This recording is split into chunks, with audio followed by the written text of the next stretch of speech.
아들을 위한 일이라면 어쩔 수 없다고 생각했어요. 다음 날 유진과 함께 은행과 등기소를 다니며 모든 재산의 명의를 유진으로 바꾸었습니다. 서류 작업이 모두 끝난 후 용근은 허탈한 기분이 들었어요. 평생 모은 재산이 법적으로는 더 이상 자신의 것이 아니었습니다. 하지만 가족을 위한 일이라는 생각에 참았어요. 아빠, 정말 고맙습니다. 이 은혜는 평생 잊지 않을게요. 유진은 용근의 손을 꼭 잡으며 고마움을 표현했습니다. 용근은 그런 유진을 보며 다시 한번 안심했어요. 그런데 문제는 바로 다음 주에 시작되었습니다. 평소처럼 유진이 올 시간이 되었는데 연락이 없었어요. 전화를 해봐도 받지 않았습니다. 이상하다 싶어 아들 준호에게 전화를 걸었죠. 이 번호는 현재 사용되지 않습니다. 더 많은 사연을 듣고 싶으시다면 구독과 좋아요, 댓글 부탁드립니다. 김용근은 새벽 5시 반에 눈을 떴습니다. 평생 규칙적인 생활을 해온 습관 때문에 은퇴한 지금도 일찍 일어나는 것이 자연스러웠어요. 68이 된 나이지만 허리는 여전히 꼿꼿했고 몸 어디 한 곳 아프지 않았습니다. 마당에 나가 텃밭에 물을 주며 용근은 하루를 시작했어요. 상추, 깻잎, 고추 등 혼자 먹기에는 충분한 채소들이 자라고 있었습니다. 은퇴하기 전까지 30년 동안 중견 건설회사에서 현장 소장으로 일했던 용근은 이제 이런 소소한 일상에서 평화를 찾고 있었어요. 아버님, 안녕하세요. 오전 9시쯤 익숙한 목소리와 함께 대문이 열렸습니다. 며느리 유진이 환한 미소를 지으며 들어오고 있었어요. 손에는 늘 그렇듯 정성스럽게 준비한 밑반찬 몇 가지가 담긴 통을 들고 있었습니다. 유진아, 또 이런 걸 가져왔어? 혼자 사는 사람이 이렇게 받기만 하면 미안하지. 아이고, 무슨 말씀을 그렇게 하세요. 아빠가 저희 가족인데 뭐가 미안해요. 유진은 용근을 시아버지가 아닌 아빠라고 불렀습니다. 처음에는 어색했지만 이제는 자연스러워진 호칭이었어요. 실제로 친아버지를 일찍 여인 유진에게 용근은 아버지 같은 존재였습니다. 동네 아줌마들도 모두 유진의 효심을 입에 침이 마르도록 칭찬했죠. 우리 동네에 저런 며느리가 어디 있어요? 시아버지를 친아버지보다 더 잘 모신다니까요. 정말 복받을 사람이야. 저런 며느리 만나기가 쉬운 일이 아닌데. 이런 이야기들을 들을 때마다 용근은 뿌듯하면서도 복잡한 감정이 들었어요. 고마운 마음이 컸지만 어딘지 모르게 어색한 기분도 있었습니다. 준호는 어떻게 지내지? 요즘 얼굴 보기가 정말 힘들구나. 용근이 아들 이야기를 꺼내자 유진의 표정이 잠시 어두워졌다가 금세 밝아졌어요. 회사 일이 너무 바빠서요. 팀장 승진을 앞두고 있어서 스트레스도 많이 받고 있고요. 집에 와서도 계속 일 이야기만 하니까 제가 봐도 안쓰러워요. 유진은 능숙하게 대답하며 냉장고를 열어 반찬을 정리하기 시작했습니다. 용근은 그런 유진의 모습을 바라보며 묘한 감정이 들었어요. 너무 완벽한 며느리라는 생각이 문득 스쳐 지나갔습니다. 사실 용근에게는 최근 들어 이상한 느낌이 계속 있었어요. 언제부터인지 정확히 기억나지는 않지만 며느리 유진이 자주 찾아오기 시작한 것과 반대로 아들 준호는 점점 얼굴을 보기 어려워졌습니다. 전화를 해도 바쁘다는 말만 반복했고 가끔 통화가 되어도 몇 마디 나누지 못하고 끊어버리곤 했죠. 유진아, 나 때문에 너무 신경 쓰지 마라. 나는 혼자서도 충분히 잘 지낼 수 있으니까. 아이고, 그게 무슨 말씀이세요? 가족이 가족을 돌보는 게 당연한 거 아닌가요? 제가 아빠를 모시는 건 의무가 아니라 기쁨이에요. 유진의 말은 늘 완벽했습니다. 틈이 보이지 않았어요. 하지만 용근은 가끔 유진의 눈빛에서 뭔가 다른 것을 느꼈습니다. 너무 계산적인 느낌이랄까요? 말과 행동은 완벽하지만 어딘지 모르게 진심이 아닌 것 같은 느낌이 들 때가 있었어요. 점심을 함께 먹으며 유진은 이런저런 이야기를 나눴습니다. 동네 소식부터 시작해서 준호의 회사 이야기, 최근에 본 드라마 이야기까지 다양했죠. 용근은 유진의 이야기를 들으며 고개를 끄덕였지만 마음 한구석에서는 의문이 점점 자라나고 있었습니다. 저 녀석 일 핑계대고 아버지 얼굴 보러도 안 오고 유진이 아니었으면 벌써 돌봐줄 사람도 없었겠지. 용근은 속으로 이렇게 생각하며 쓴웃음을 지었습니다. 아들보다 며느리가 더 자주 오는 상황이 자연스럽지 않다고 느꼈어요. 30년을 키운 아들이 이럴 리가 없는데 하는 생각이 들었습니다. 아빠, 요즘 몸은 어떠세요? 병원은 정기적으로 다니고 계시죠? 그럼 한 달에 한 번씩은 꼭 가고 있어. 혈압약도 빠뜨리지 않고 먹고 있고 당뇨 수치도 괜찮다고 하더라. 정말 다행이에요. 몸 건강이 가장 중요한 거니까요. 아프시면 언제든지 연락 주세요. 유진은 안심한다는 표정을 지었지만 용근은 그 표정마저도 어딘지 어색하게 느껴졌습니다. 너무 완벽한 연기 같다는 생각이 들었어요. 오후 4시쯤 유진이 돌아간 후 용근은 거실 소파에 혼자 앉아 있었습니다. 텔레비전에서는 일일 드라마가 나오고 있었지만 내용은 전혀 귀에 들어오지 않았어요. 머릿속은 온통 가족에 대한 복잡한 생각들로 가득했습니다. 결혼한 지 벌써 35년이 넘은 아들이 아버지를 이렇게 멀리하는 것이 정상일까요? 며느리가 아무리 좋은 사람이라고 해도 이런 상황이 자연스러운 걸까요? 용근은 이런 의문들을 도저히 떨쳐낼 수가 없었습니다. 저녁을 간단히 해먹고 평소보다 일찍 잠자리에 들었지만 쉽게 잠이 오지 않았어요. 침대에 누워 천장을 바라보며 용근은 계속 생각했습니다. 어딘가 잘못되어 가고 있다는 느낌 하지만 그것이 정확히 무엇인지는 알 수 없는 불안감이 그를 괴롭혔습니다. 그로부터 일주일 후 유진이 평소와 다른 모습으로 찾아왔습니다. 언제나 밝고 여유로웠던 얼굴에 심각한 표정이 역력했어요. 손에는 반찬통 대신 서류가 가득 든 가방을 들고 있었습니다. 아빠, 오늘은 좀 심각한 이야기를 해야 할 것 같아요. 유진은 거실 소파에 앉자마자 한숨을 크게 내쉬었습니다. 용근은 그런 유진의 모습이 처음이라 당황스러웠어요. 무슨 일이야? 준호가 회사에서 무슨 문제라도 생겼나? 사실은요. 유진은 말을 머뭇거리더니 눈물이 고이기 시작했습니다. 준호가 회사에서 큰 실수를 했어요. 거래처와의 계약에서 실수가 있었는데 그 손의 금액이 너무 커서 유진의 목소리가 떨리기 시작했어요. 용근은 며느리의 이런 모습을 본 적이 없어서 크게 놀랐습니다. 얼마나 큰 실수였는데? 5억 원이에요. 회사에서는 준호에게 변상을 요구하고 있고 만약 변상하지 못하면 고소를 하겠다고 협박하고 있어요. 용근의 얼굴이 순간 하얗게 변했습니다. 5억 원이라는 금액은 일반 직장인이 감당하기에는 너무나 큰 돈이었어요. 그런 큰일이 생겼는데 왜 준호가 직접 와서 이야기하지 않지? 준호는 너무 충격을 받아서 집에서 나오지도 않고 있어요. 아빠 얼굴을 볼 면목이 없다면서 계속 자책하고 있어요. 유진은 손수건으로 눈물을 닦으며 계속 말했습니다. 아빠, 정말 죄송한 말씀이지만 부탁드릴 게 있어요. 잠깐만, 정말 잠깐만 아빠 재산을 제 이름으로 옮겨놨다가 다시 돌려드릴게요. 용근은 유진의 말을 이해할 수 없었어요. 그게 무슨 말이야?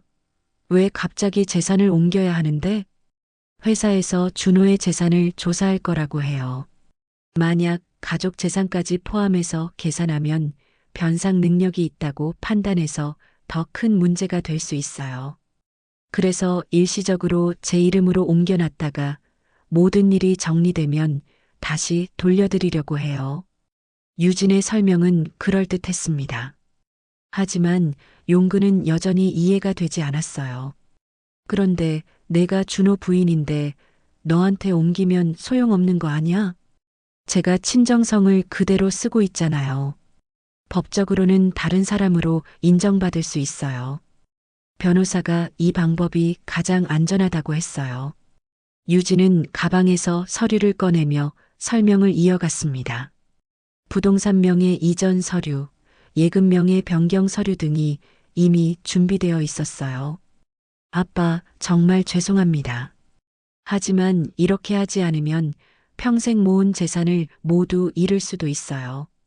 유진은 무릎을 꿇고 용근 앞에 엎드렸습니다. 진짜 눈물이 뚝뚝 떨어지고 있었어요. 용근은 깊은 고민에 빠졌습니다. 서울에 있는 아파트는 시가 8억 원 정도였고 지방에 있는 땅도 3억 원 가량 되었어요. 은행에 있는 예금도 3억 원이 넘었습니다. 평생 모은 재산이 도합 14억 원 정도였죠. 준호는 정말 모르는 일이야? 준호 몰래 하는 일이에요. 준호가 알면 아빠한테 이런 부탁을 할 수 없다고 하면서 반대할 거예요. 하지만 이렇게 하지 않으면 정말 큰일 나요. 유진의 말에는 절박함이 묻어 있었습니다. 용근은 아들을 위한 일이라는 생각에 마음이 흔들렸어요. 정말로 일이 끝나면 다시 돌려줄 거지? 물론이에요. 몇 달만, 길어도 6개월이면 모든 게 정리될 거예요. 그때 바로 다시 아빠 명의로 돌려드릴게요. 용근은 하룻밤을 고민한 끝에 결정을 내렸습니다. 아들을 위한 일이라면 어쩔 수 없다고 생각했어요. 다음 날 유진과 함께 은행과 등기소를 다니며 모든 재산의 명의를 유진으로 바꾸었습니다. 서류 작업이 모두 끝난 후 용근은 허탈한 기분이 들었어요. 평생 모은 재산이 법적으로는 더 이상 자신의 것이 아니었습니다. 하지만 가족을 위한 일이라는 생각에 참았어요. 아빠, 정말 고맙습니다. 이 은혜는 평생 잊지 않을게요. 유진은 용근의 손을 꼭 잡으며 고마움을 표현했습니다. 용근은 그런 유진을 보며 다시 한번 안심했어요. 그런데 문제는 바로 다음 주에 시작되었습니다. 평소처럼 유진이 올 시간이 되었는데 연락이 없었어요. 전화를 해봐도 받지 않았습니다. 이상하다 싶어 아들 준호에게 전화를 걸었죠. 이 번호는 현재 사용되지 않습니다. 자동 응답 메시지가 나왔어요. 용근은 당황해서 몇 번 더 전화를 걸어봤지만 결과는 같았습니다. 다음 날 용근은 직접 아들의 집을 찾아갔습니다. 아파트 앞에 도착해서 보니 베란다에 빨래도 없었고 우편함에는 광고지가 가득 쌓여 있었어요. 관리사무소에 문의해 보니 충격적인 사실을 알게 되었습니다. 그 집 일주일 전에 이사 나갔어요. 급하게 나간다고 하더니 연락처도 안 남기고 갔어요. 용근은 그 자리에서 다리에 힘이 빠져 주저앉을 뻔했습니다. 며느리와 아들이 재산을 모두 가지고 사라진 것이었어요. 뭘 믿고 그랬는지 자신의 어리석음이 한없이 원망스러웠습니다. 이런 망할 세상, 내가 뭘 한 거야. 용근은 빈 아파트 앞에서 중얼거리며 눈물을 흘렸습니다. 평생 모은 재산이 하루아침에 모두 사라져버린 현실을 받아들일 수가 없었어요. 재산을 모두 잃은 용근의 삶은 하루아침에 완전히 바뀌었습니다. 생활비는 물론이고 집세조차 낼 수 없는 상황이 되었어요. 평생 성실하게 살아온 사람이 갑자기 신용불량자가 되는 현실을 받아들이기 어려웠습니다. 한 달이 지나고 2달이 지났지만 유진과 준호의 연락은 여전히 닿지 않았어요. 용근은 경찰서에 신고도 해봤지만 소용없었습니다. 법적으로는 자발적으로 재산을 이전한 것이기 때문에 사기로 인정받기 어렵다는 답변만 돌아왔죠. 용근아, 너무 자책하지 마라. 세상에 이런 일이 있을 줄 누가 알았겠어. 오랜 친구 박영수가 용근을 위로했습니다. 영수는 용근의 처지를 안타깝게 여기며 도움을 주려고 했지만 한계가 있었어요. 영수야, 나는 이제 어떻게 살아야 하나. 집도 없고 돈도 없고. 걱정하지 마. 내가 알아보니까 괜찮은 요양원이 하나 있더라. 정부 지원도 받을 수 있고 거기서 지내면서 다시 정리해보자. 영수가 소개해준 곳은 청산요양원이라는 시설이었습니다. 서울 외곽의 오래된 건물을 개조한 곳으로 비용이 저렴한 대신 시설은 그리 좋지 않았어요. 하지만 갈 곳이 없던 용근에게는 선택의 여지가 없었습니다. 청산요양원에 도착한 첫날, 용근은 시설의 낡은 모습에 마음이 무거워졌어요. 페인트가 벗겨진 벽, 삐걱거리는 바닥, 어디서나 나는 소독약 냄새가 이곳의 현실을 보여주었습니다. 어르신, 안녕하세요. 저는 이곳에서 근무하는 요양보호사 민서입니다. 용근을 맞이한 것은 30대 초반으로 보이는 여성이었어요. 민서라고 자신을 소개한 그녀는 키가 크고 날카로운 인상을 가지고 있었습니다. 다른 요양보호사들과는 달리 어딘지 차가운 느낌이 들었어요. 김용근 어르신이시죠? 제가 주로 담당하게 될 것 같습니다. 민서는 용근을 자신의 방으로 안내했습니다.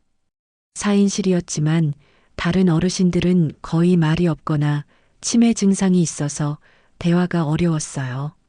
처음 며칠은 민서가 다른 요양보호사들과 다를 바 없이 업무적으로 대했습니다. 식사 도움, 약 복용 관리, 간단한 안부 인사 정도였죠. 하지만 일주일이 지나면서 민서의 태도가 조금씩 달라지기 시작했어요. 어르신, 혹시 가족분들은 언제 면회 오시나요? 가족이라. 이제 가족이 없어. 용근의 대답에 민서는 특별한 관심을 보이기 시작했습니다. 다른 어르신들에게는 보이지 않던 친근함을 용근에게만 보였어요. 어르신께서 혼자 계시는군요. 그럼 더 잘 돌봐드려야겠네요. 민서는 점점 용근에게 개인적인 관심을 보였습니다. 다른 요양보호사들이 하지 않는 세심한 배려를 해주었고 시간이 날 때마다 용근의 방을 찾아와 이야기를 나누었어요. 어르신, 전에는 어떤 일을 하셨어요? 건설회사에서 현장 소장을 했었지. 30년 동안 성실하게 일했어. 그럼 재산도 많이 모으셨겠네요? 민서의 질문은 점점 구체적이 되어 갔습니다. 처음에는 단순한 호기심인 줄 알았는데 시간이 지날수록 뭔가 의도가 있는 것 같았어요. 어르신, 혹시 며느리한테 사기당하셨다면서요? 어느 날 민서가 갑자기 이런 말을 했을 때 용근은 깜짝 놀랐습니다. 자신이 그런 이야기를 한 적이 없었는데 민서가 어떻게 알고 있는 건지 이상했어요. 내가 그걸 어떻게 알지? 여기 오는 어르신들은 대부분 사연이 있으시거든요. 어르신도 그런 일을 겪으셨구나 싶어서요. 민서의 대답은 자연스러웠지만 용근은 여전히 의심스러웠어요. 하지만 다른 사람들이 모두 무관심한 이곳에서 민서만이 자신에게 관심을 보여주니까 고마운 마음도 들었습니다. 아파트, 땅, 예금. 도합 14억 정도 되셨던 거죠? 며칠 후 민서가 이렇게 구체적인 금액까지 언급했을 때 용근은 소름이 돋았어요. 자신이 그런 구체적인 숫자를 말한 적이 없었거든요. 내가 그걸 어떻게 그렇게 정확히 알고 있어? 어르신께서 말씀하셨잖아요. 제가 기억력이 좋거든요. 민서는 웃으며 대답했지만 그 웃음이 용근에게는 섬뜩하게 느껴졌어요. 뭔가 잘못되었다는 직감이 들었습니다. 그날 밤 용근은 잠을 이루기 어려웠어요. 민서의 행동과 말들을 곰곰이 생각해 보니 이상한 점들이 너무 많았습니다. 자신에게만 유독 친절한 것도 그렇고 자신이 말하지 않은 개인정보를 정확히 알고 있는 것도 그랬어요. 다음 날 아침 용근은 다른 요양보호사에게 민서에 대해 넌지시 물어봤습니다. 민서 씨가 여기서 일한 지 얼마나 됐나요? 한두 달 정도? 갑자기 왔다가 또 갑자기 그만둔다고 하더라고요. 좀 이상한 사람이에요. 그 말을 들은 용근은 더욱 불안해졌어요. 민서가 자신이 들어온 직후에 나타났다는 것도 우연치고는 너무 이상했습니다. 용근은 점점 민서를 피하려고 했지만 민서는 오히려 더 적극적으로 다가왔어요. 마치 용근의 모든 것을 알아내려는 것처럼 집요하게 질문을 이어갔습니다. 어르신, 며느리 이름이 뭐라고 하셨죠? 왜 그런 걸 묻지? 혹시 연락이 닿으면 도와드릴 수도 있을 것 같아서요. 민서의 말에는 뭔가 위험한 기운이 감돌았습니다. 용근은 더 이상 민서를 믿을 수 없다고 생각했어요. 하지만 이미 늦었습니다. 민서는 이미 용근에 대한 모든 정보를 파악하고 있었거든요. 민서가 용근에 대한 정보를 모두 파악한 지 며칠 후 그녀는 본격적인 행동에 나섰습니다. 요양원에서 퇴근한 후 민서는 조용한 카페에 앉아 휴대폰을 꺼냈어요. 화면에는 유진이라는 이름이 표시되어 있었습니다. 여보세요, 김유진 씨죠? 전화를 받은 유진의 목소리는 경계심이 가득했어요. 모르는 번호에서 걸려온 전화였거든요. 누구세요? 어떻게 제 번호를 아시죠? 안녕하세요. 저는 청산요양원에서 근무하는 요양보호사 민서라고 합니다. 김용근 어르신 관련해서 연락드렸어요. 유진은 김용근이라는 이름을 듣자 순간 말문이 막혔습니다. 자신들이 사기를 쳐서 재산을 빼앗고 도망친 시아버지였거든요. 김용근이요? 저는 그분과 아무 상관없는데요. 아, 그러시군요. 하지만 어르신께서 며느리라고 하시면서 유진 씨 이야기를 자주 하셔서요. 특히 보험 관련해서 급한 일이 있다고 하시더라고요. 민서는 차분하고 친절한 목소리로 말했어요. 마치 정말 요양원 직원처럼 자연스럽게 연기했습니다. 보험이요? 네, 어르신께서 현재 의식을 잃고 혼수 상태에 계세요. 생명보험 관련해서 처리해야 할 서류들이 있는데 가족분의 도움이 필요하다고 해서 연락드렸습니다. 유진은 전화를 받으며 속으로 쾌재를 불렀어요. 김용근이 의식불명 상태라니 이보다 좋을 수 없었습니다. 그런데 저는 정말 그분과 상관없어요. 연락도 끊어진 지 오래됐고요.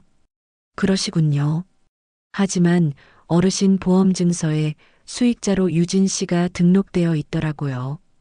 혹시 모르니까 연락드린 거예요.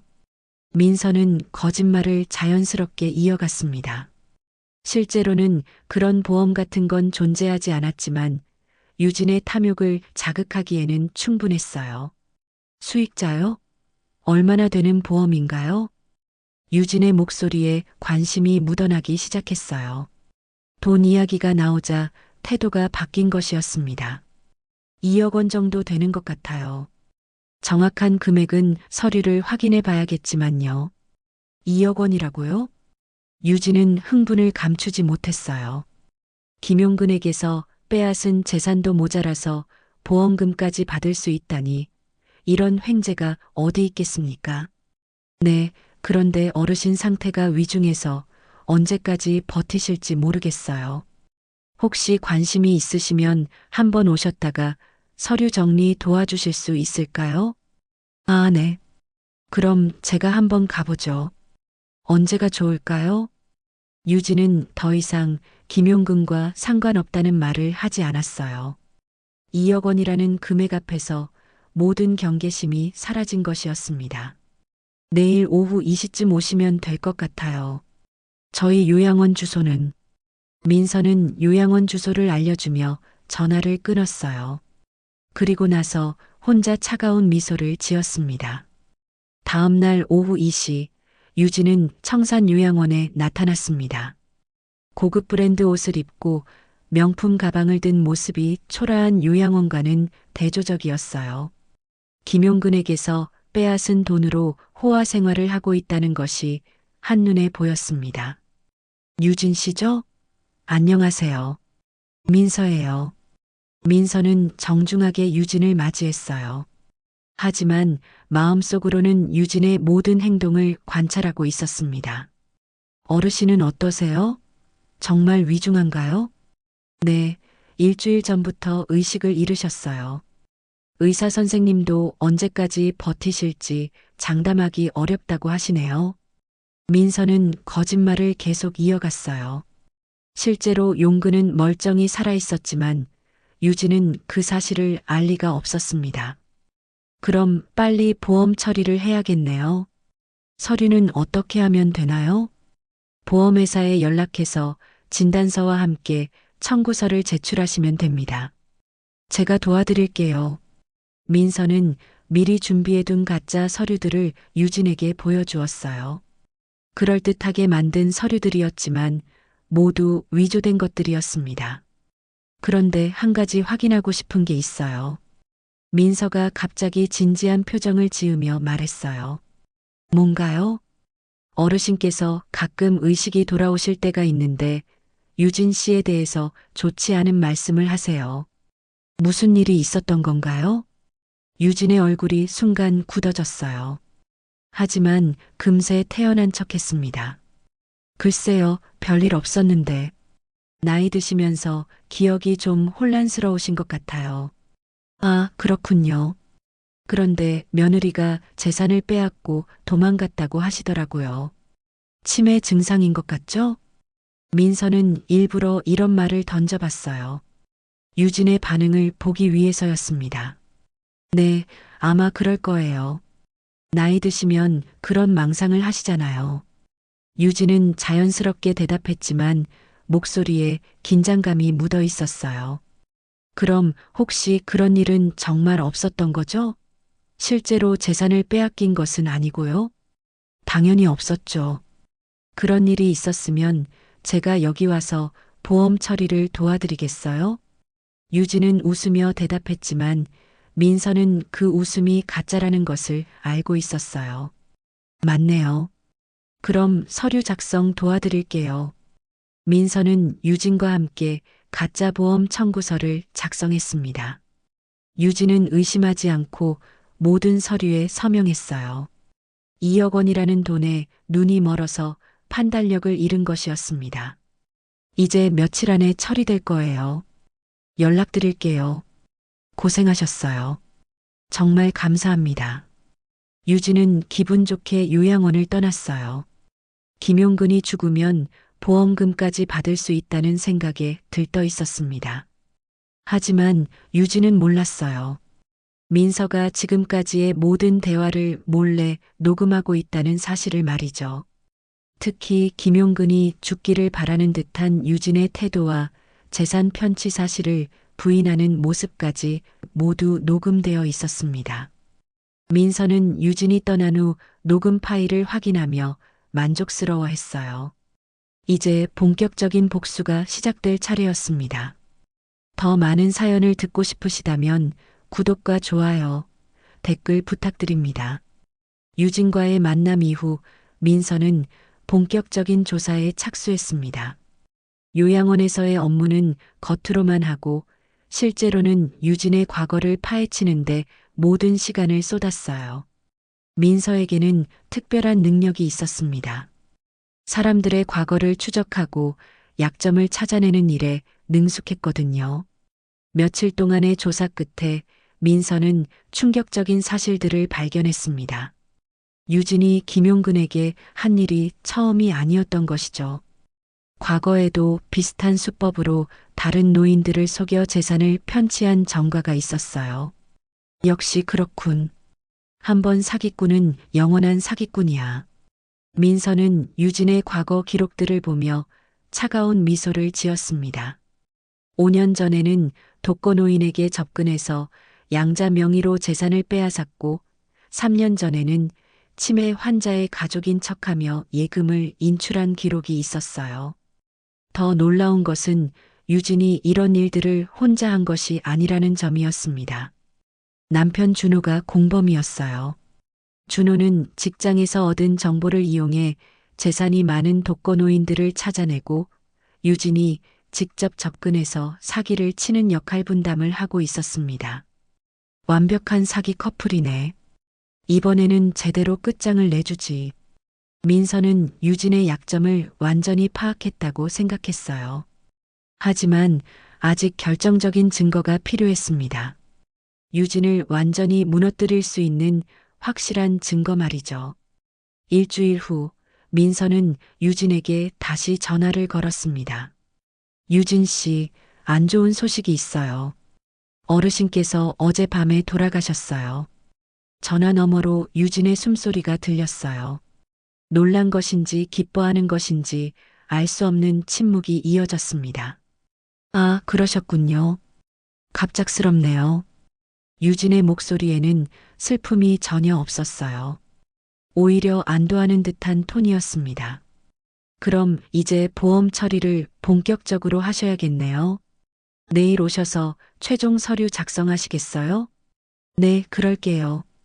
내일 몇 시에 가면 될까요? 오후 3시쯤 오세요. 장례식장 관련 이야기도 해야 하고요. 민서는 거짓말을 계속 이어갔어요. 실제로 용근은 살아있었지만 유진을 속이기 위해서는 이런 연기가 필요했습니다. 다음 날 유진은 어제보다 더 화려한 차림으로 요양원에 나타났습니다. 죽음을 애도하러 온 사람의 모습이 아니었어요. 오히려 좋은 일이 생긴 사람처럼 들떠 보였습니다. 정말 갑작스럽게 돌아가셨네요. 마지막에 고통스럽지는 않으셨죠? 유진은 형식적으로 물어봤지만 진심은 전혀 없어 보였어요. 편안하게 가셨어요. 마지막에 유진 씨 이름을 부르시더라고요. 그러셨군요. 유진은 별다른 감정 없이 대답했어요. 민서는 이런 유진의 모습을 속으로 기록해 두었습니다. 그런데 보험 처리 전에 확인해야 할 게 있어요. 혹시 어르신 장례는 어떻게 하실 계획이세요? 장례요? 저희가 해야 하나요? 유진은 당황한 듯 물어봤어요.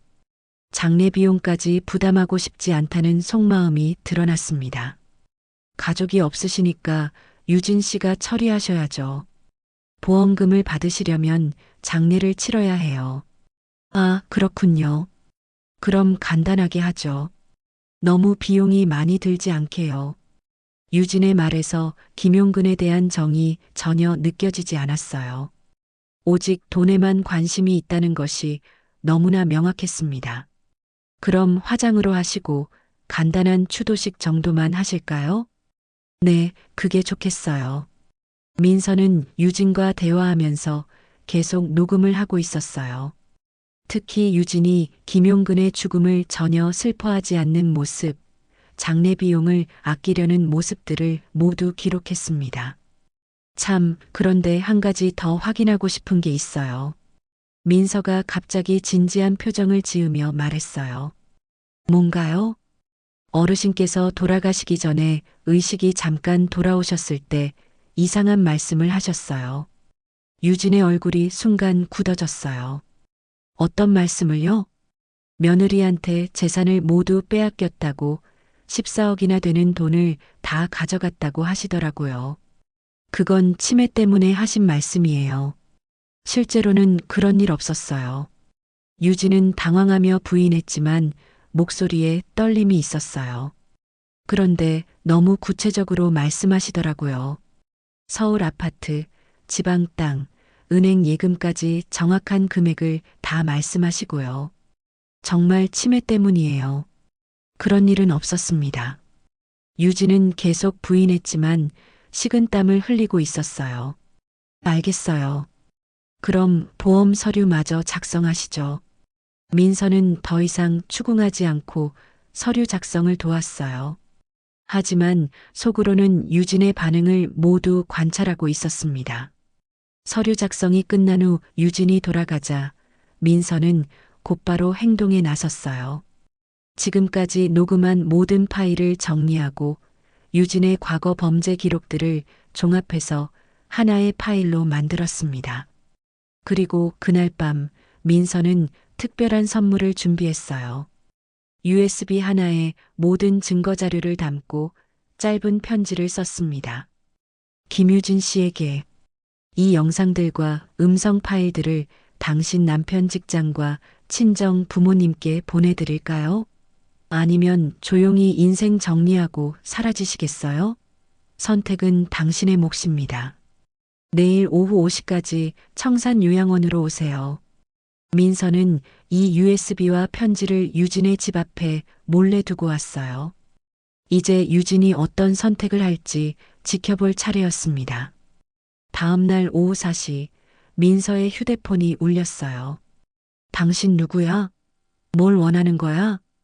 유진의 목소리는 분노와 공포로 떨리고 있었어요. 5시에 요양원으로 오세요. 그럼 모든 걸 설명해 드릴게요. 민서는 차분하게 대답하고 전화를 끊었어요. 드디어 진짜 게임이 시작되는 순간이었습니다. 오후 5시 정각 유진이 청산 요양원에 나타났습니다. 평소와는 완전히 다른 모습이었어요. 화려한 옷 대신 수수한 옷차림에 선글라스를 끼고 있었습니다. 누군가에게 들킬까봐 두려워하는 모습이 역력했어요. 민서 씨죠? 도대체 뭘 원하는 겁니까? 유진은 요양원 로비에서 민서를 보자마자 다가와 낮은 목소리로 물었어요. 목소리에는 분노와 공포가 동시에 묻어 있었습니다. 조용한 곳에서 이야기하죠. 이쪽으로 오세요. 민서는 침착하게 유진을 빈 상담실로 안내했어요. 다른 사람들이 들을 수 없는 곳이었습니다. 그 USB에 있던 건 뭡니까? 어떻게 그런 자료들을 구한 거죠? 유진은 앉자마자 다그치듯 물어봤어요. USB에 담긴 내용들이 자신을 얼마나 위험하게 만들 수 있는지 잘 알고 있었거든요. 김용근 어르신한테 한 일, 그리고 그 전에 다른 노인들한테 한 일들까지 모두 알고 있어요. 민서는 차분하게 대답했어요. 유진의 얼굴이 순간 창백해졌습니다. 당신이 누군데 이런 일을 하는 거예요? 돈이 목적이에요? 돈? 민서가 웃었어요. 전혀 관심 없어요.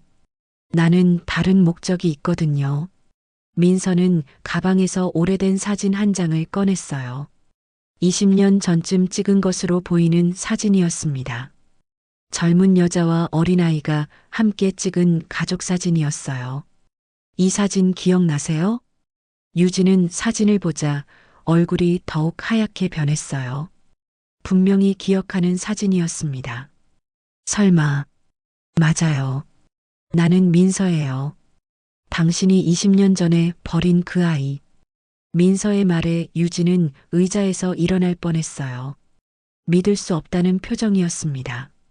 당신이 내 의붓동생이라고? 그럴 리가 없어. 왜 그럴 리가 없어요? 당신 엄마가 우리 아빠랑 재혼했을 때 나는 겨우 8살이었죠. 기억나죠? 아빠라고 부르며 따라다니던 그 애. 민서의 목소리에는 20년 동안 쌓인 원한이 담겨 있었어요. 당신은 나를 창고에 가두고 도망쳤어요. 그때 나는 하루 종일 울면서 아빠를 찾았죠. 하지만 당신은 엄마를 데리고 사라졌어요.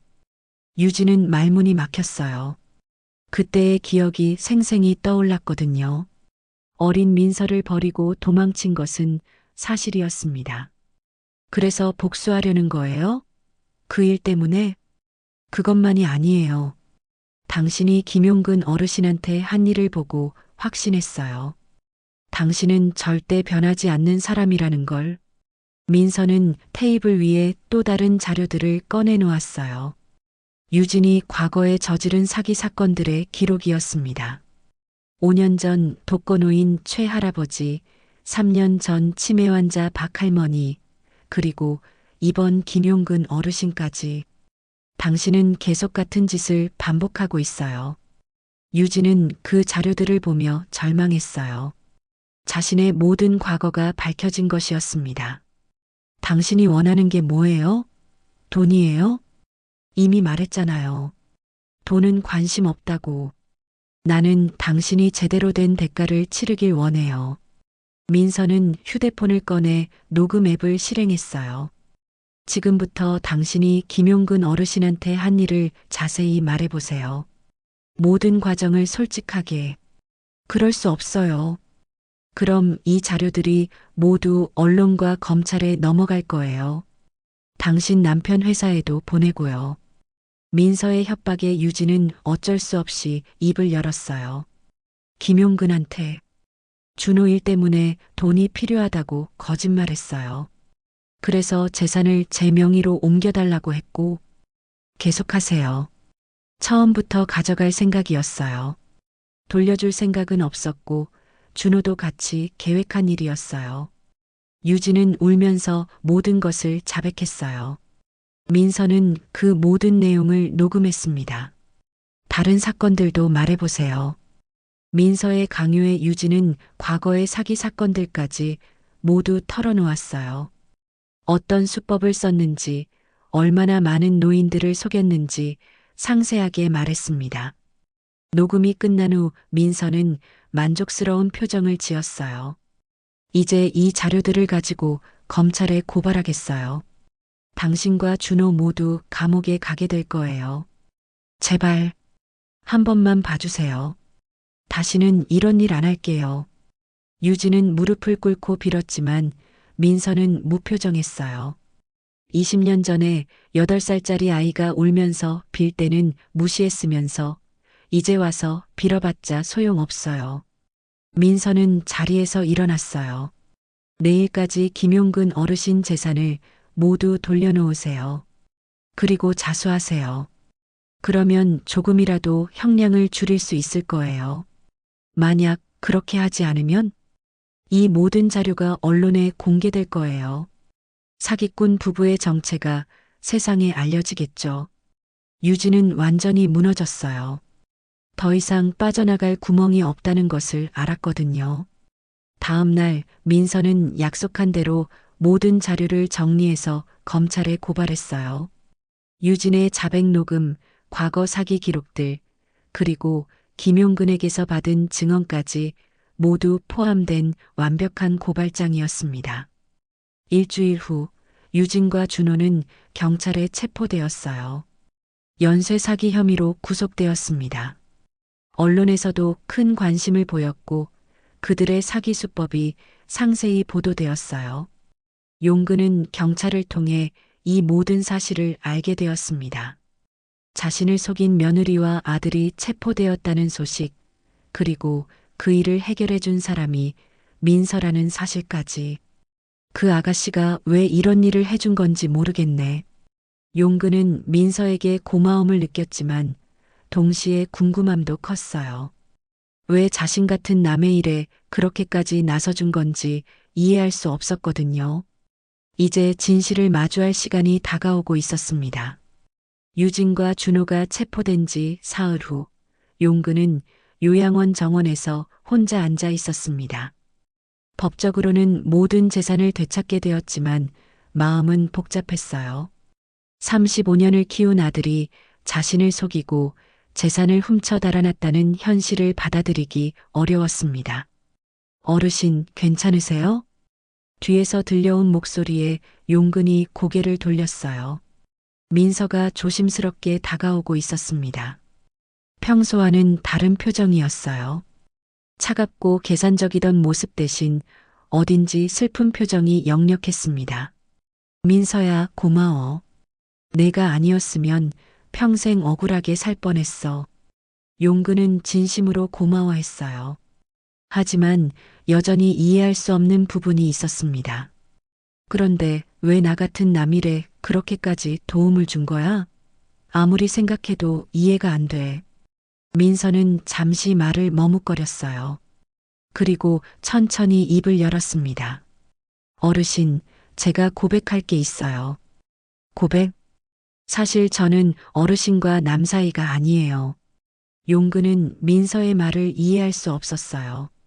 처음 보는 사람인데 남 사이가 아니라니 무슨 뜻인지 알 수 없었습니다. 민서는 가방에서 낡은 사진 한 장을 꺼냈어요. 30년도 더 된 것 같은 오래된 사진이었습니다. 젊은 시절의 용근과 아름다운 여인이 함께 찍은 사진이었어요. 그리고 그 뒤편에는 민서 돌잔치라는 글씨가 흐릿하게 적혀 있었습니다. 이 사진 기억나세요?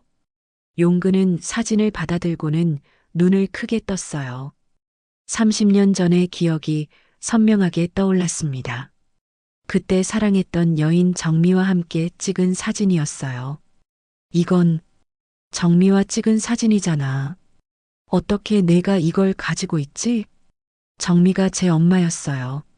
민서의 말에 용근은 충격을 받았어요. 손에서 사진이 떨어질 뻔했습니다. 정미의 딸이라고? 그럼 너는? 네, 저는 어르신의 딸이에요. 세상이 무너지는 듯한 충격이었어요. 용근은 자신에게 딸이 있다는 사실을 전혀 몰랐거든요. 그럴 리가 없어. 정미는 나한테 임신 사실을 말한 적이 없었어. 엄마가 말씀하셨어요. 어르신이 이미 결혼을 약속한 다른 여자가 있다는 걸 알고 혼자 떠났다고요. 용근의 기억이 되살아났어요. 30년 전 자신은 회사 상사의 딸과 결혼을 약속한 상태였습니다. 하지만 정미를 진심으로 사랑했어요. 그런데 어느 날 갑자기 정미가 연락도 없이 사라졌었습니다. 정미가 임신한 줄 알았다면 절대 보내지 않았을 텐데. 용근의 목소리가 떨렸어요. 30년 동안 몰랐던 진실이 너무나 충격적이었습니다. 엄마는 어르신을 원망하지 않으셨어요.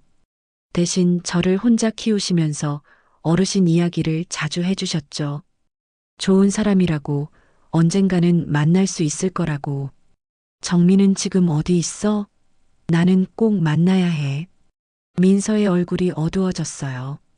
엄마는 10년 전에 돌아가셨어요. 암이었어요. 용근은 그 말을 듣고 무너져 내렸어요. 사랑했던 여인도 딸의 존재도 이제야 알게 되었는데 이미 너무 늦었던 것이었습니다. 그럼 너는 왜 지금까지 나타나지 않았어? 10년 동안 나는 내가 있는 줄도 몰랐는데. 엄마가 돌아가신 후에 저는 유진 집에 맡겨졌어요. 그때 유진은 엄마의 재혼 상대 딸이었거든요. 민서는 과거 이야기를 천천히 들려주었어요. 어머니가 돌아가신 후 의붓가족에게 맡겨졌지만 유진이 자신을 학대하고 결국 버렸다는 이야기였습니다. 8살 때 유진이 저를 창고에 가두고 도망갔어요. 그 후로는 고아원에서 자랐고요. 그런 일이 있었구나. 미안해, 정말 미안해. 용근은 눈물을 흘리며 사과했어요. 자신이 몰랐다고는 하지만 딸이 그런 고생을 했다는 사실이 너무나 가슴 아팠습니다. 처음에는 어르신도 원망했어요. 왜 엄마를 버렸냐고, 왜 저를 찾지 않았냐고. 당연히 원망할 만해. 아버지 역할을 전혀 하지 못했으니까. 하지만 유진이 어르신한테 한 일을 보고 생각이 바뀌었어요. 어르신도 저와 같은 피해자였다는 걸 알게 되었거든요. 민서는 용근을 바라보며 복잡한 감정을 드러냈어요. 원망과 동정, 그리고 어딘지 모를 그리움이 섞여 있었습니다. 그래서 복수를 도와준 거야? 복수도 복수지만 어르신이 불쌍해 보였어요. 저처럼 가족에게 버림받은 모습이. 용근은 민서의 말을 듣고 깨달았어요. 자신이 준호를 아들이라고 믿고 키웠지만 정작 진짜 혈육인 딸은 옆에 없었다는 사실을 말이죠. 민서야, 아빠가 너무 늦었지만 이제라도 가족이 될 수 있을까? 민서는 잠시 침묵했어요. 30년 동안 그리워했던 아버지가 눈앞에 있었지만 쉽게 받아들이기 어려웠습니다. 솔직히 말하면 아직은 잘 모르겠어요. 너무 오랫동안 혼자 살았거든요. 그럼 천천히 시간을 가져보자. 나도 갑자기 딸이 생겨서 어떻게 해야 할지 모르겠어. 두 사람은 서로를 바라보며 어색한 침묵에 빠졌어요. 혈연관계지만 너무나 낯선 사이였습니다. 어르신, 아니 아버지. 한 가지 더 말씀드릴 게 있어요. 뭐든지 말해봐. 저는 내일 이 요양원을 그만둘 거예요. 그리고 다른 도시로 이사할 계획이에요. 용근은 깜짝 놀랐어요. 이제야 딸을 찾았는데 또 떠난다니 받아들일 수 없었습니다. 왜? 이제 우리가 함께 살 수 있는데. 저는 아직 준비가 안 되었어요. 가족이라는 게 뭔지도 잘 모르겠고요. 민서는 냉정하게 대답했어요. 하지만 그 목소리에는 미묘한 아쉬움이 묻어 있었습니다. 그럼 연락은 할 수 있지? 글쎄요. 시간이 지나면 모를 일이지만 지금은 아니에요. 민서는 자리에서 일어났어요. 용근은 그런 민서를 붙잡고 싶었지만 어떻게 해야 할지 몰랐습니다. 민서가 떠난 지 한 달이 흘렀습니다. 용근은 법적 절차를 거쳐 모든 재산을 되찾았지만 마음 한편은 계속 허전했어요. 14억 원의 재산이 고스란히 돌아왔지만 그 돈이 무슨 의미가 있겠습니까? 함께 나눌 가족이 없는데 말이죠. 요양원을 나와 다시 예전 집으로 돌아온 용근은 혼자만의 시간을 보내고 있었습니다. 텅 빈 집은 그 어느 때보다 쓸쓸했어요. 35년 동안 아들이라고 믿고 키웠던 준호는 감옥에 있었고 진짜 딸인 민서는 연락조차 두절된 상태였습니다. 이런 게 인생인가? 용근은 거실 소파에 앉아 천장을 바라보며 중얼거렸어요. 68평생을 살면서 이렇게 허무한 기분은 처음이었습니다. 그날 아침 용근은 늘 하던 대로 신문을 펼쳤어요. 경제면, 사회면을 차례로 넘기다가 사회면 한 구석에서 익숙한 이름을 발견했습니다. 시아버지 재산 편취한 며느리, 실형 확정. 공범 남편도 징역형 구형. 작은 기사였지만 용근에게는 큰 의미였어요. 유진은 징역 5년, 준호는 징역 3년을 선고받았다는 내용이었습니다. 연쇄 사기범으로 분류되어 실형이 확정된 것이죠. 결국 이렇게 끝나는구나. 용근은 신문을 내려놓고 쓴웃음을 지었어요. 복수는 이루어졌지만 기쁘지 않았습니다. 오히려 더 공허한 기분만 들었어요. 며칠 후 용근에게 한 통의 편지가 도착했습니다. 발신인 이름은 없었지만 필체를 보자마자 민서가 보낸 것임을 알 수 있었어요. 아버지께 안녕하세요. 갑작스럽게 연락을 끊어서 죄송합니다. 저는 지금 부산에서 새로운 일을 시작했습니다. 요양보호사 일을 계속하고 있어요. 이번에는 정말로 도움이 필요한 어르신들을 돌보고 있습니다. 편지를 읽으며 용근의 눈가가 촉촉해졌어요. 딸의 안부를 알 수 있어서 다행이었지만 여전히 거리를 두려는 마음이 느껴져 아쉬웠습니다.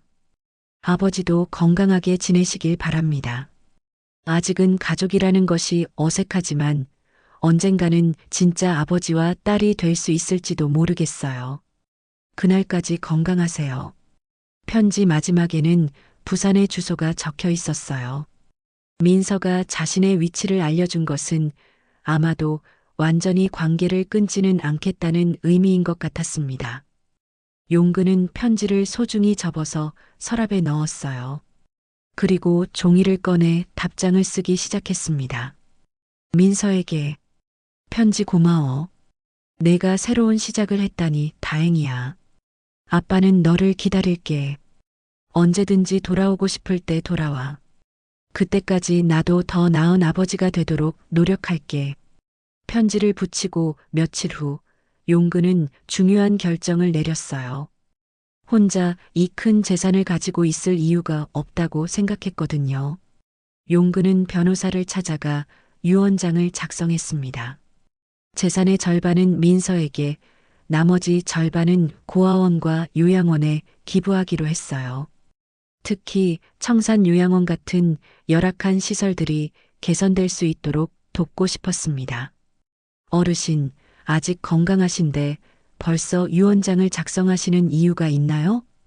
변호사가 궁금해하며 물어봤어요. 가족이라는 게 뭔지 이제야 알 것 같아서 그래요. 진짜 가족은 피가 섞였다고 해서 되는 게 아니더라고요. 용근은 담담하게 대답했어요. 30년 동안 아들이라고 믿었던 준호는 결국 남이었고, 정작 친딸인 민서는 남처럼 지냈던 아이러니한 상황을 생각하며 씁쓸해했습니다. 몇 달이 더 지난 어느 날, 용근에게 또 한 통의 편지가 도착했어요. 이번에는 교도소에서 온 편지였습니다. 발신인은 준호였어요. 아버지, 안녕하세요. 감옥에서 편지를 쓰게 되어 죄송합니다. 그동안 저지른 일들에 대해 정말 후회하고 있습니다.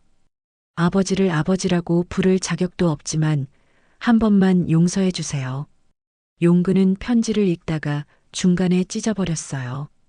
이제 와서 후회한다고 해서 달라질 것은 없었거든요.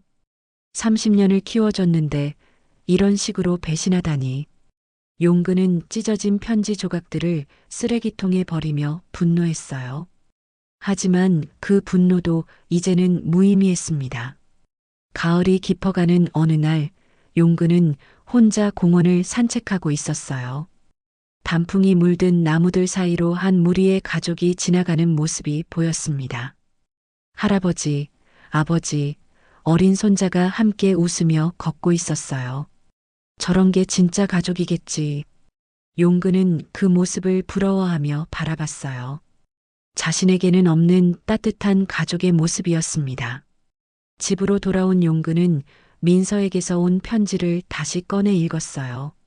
그리고 마음속으로 중얼거렸습니다.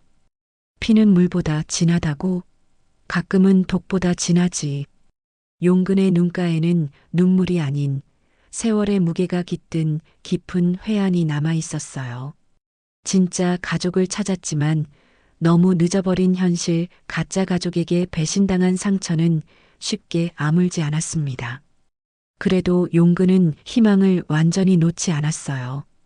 언젠가 민서가 마음을 열고 돌아올 날을 기다리며 하루하루를 살아가기로 했습니다. 비록 지금은 혼자지만 진짜 가족이 무엇인지 알게 된 것만으로도 의미가 있다고 생각했어요. 석양이 지는 창가에 앉아 용근은 먼 하늘을 바라봤습니다. 인생의 마지막 장에서 깨달은 진실들이 아프지만 그것이 현실이었어요. 이제는 남은 시간 동안 진정한 의미의 가족을 만들어가는 일만 남았습니다. 더 많은 사연을 듣고 싶으시다면 구독과 좋아요, 댓글 부탁드립니다.